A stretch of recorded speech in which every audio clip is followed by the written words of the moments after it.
सुद्धा त्यांच्या सोबत आहेत। अगदी काही क्षणामध्ये पंतप्रधान नरेंद्र मोदी हे आता नवी मुंबईच्या दिशेने रवाना होत आहेत। पंतप्रधानांचं हे भारतीय वायुसेनेचं हेलिकॉप्टर जे उड्डाण घेत आहे आणि अगदी काहीच वेळात ते आता नवी मुंबईतल्या काही महत्त्वाच्या आणि महत्त्वाकांक्षी प्रकल्पांचं उद्घाटन करणार आहेत। आज युवा महोत्सवाचं आयोजन करण्यात आलं होतं। युवा दिनानिमित्त केलेला जे उद्घाटन आहे त्यात आपण बघतोय युवकांचा मोठा प्रतिसाद पाहायला मिळाला आणि त्यातच नाशिककरांची संख्या आणि नाशिककरांचं सुद्धा कुतूहल जागृत झालं होतं। अगदीच आणि थोड्याच वेळात मुंबईमध्ये दाखल झाल्यानंतर सुरुवातीला INS शिक्रा या ठिकाणी बरोबर 3 वाजता पंतप्रधान नरेंद्र मोदी दाखल होतील आणि त्यानंतर 3:30 वाजता पंतप्रधान नरेंद्र मोदी हे शिवडी धावा सेवा मार्गावरून ट्रान्स हार्बर लिंकवरून प्रवास करतील आणि 4 वाजता मोदींच्या हस्ते या ठिकाणी अटल सेतूचं लोकार्पण केलं जाणार आहे। आणि आता पंतप्रधान नरेंद्र मोदी यांच्या हेलिकॉप्टरनं उड्डाण घेतलेलं आहे।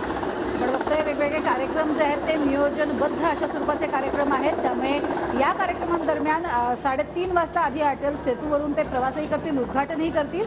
4:15 वाजता मुंबईमधल्या सभास्थानी विविध प्रकल्पांचं लोकार्पण ते करणार आहेत, उद्घाटन होणार आहे, काही कार्यक्रमांचा शुभारंभ होत आहेत, भूमिपूजन सुद्धा होणार आहे आणि त्यानंतर होणाऱ्या सभेला ते पुन्हा एकदा संबोधित करतील।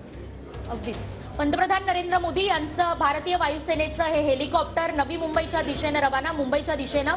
आणि महत्त्वाचं म्हणजे पंतप्रधान नरेंद्र मोदी आणि मुख्यमंत्री एकनाथ शिंदे एकाच हेलिकॉप्टरमधून प्रवास करतायत। आज दोनही उपमुख्यमंत्री, मुख्यमंत्री आणि पंतप्रधान नरेंद्र मोदी राज्यातल्या या महत्त्वाच्या कार्यक्रमांच्या निमित्तानं एकत्र आपण पाहतोय। मात्र या हेलिकॉप्टरमध्ये पंतप्रधान मोदी आणि मुख्यमंत्री शिंदे हे एकत्र प्रवास करताना दिसतायत। अगदी आणि एक वेगळ्या पद्धतीनं आपण बघितलं होतं की भाजपचं शक्ती प्रदर्शन हे सुद्धा नाशिकमध्ये पाहायला मिळालं होतं।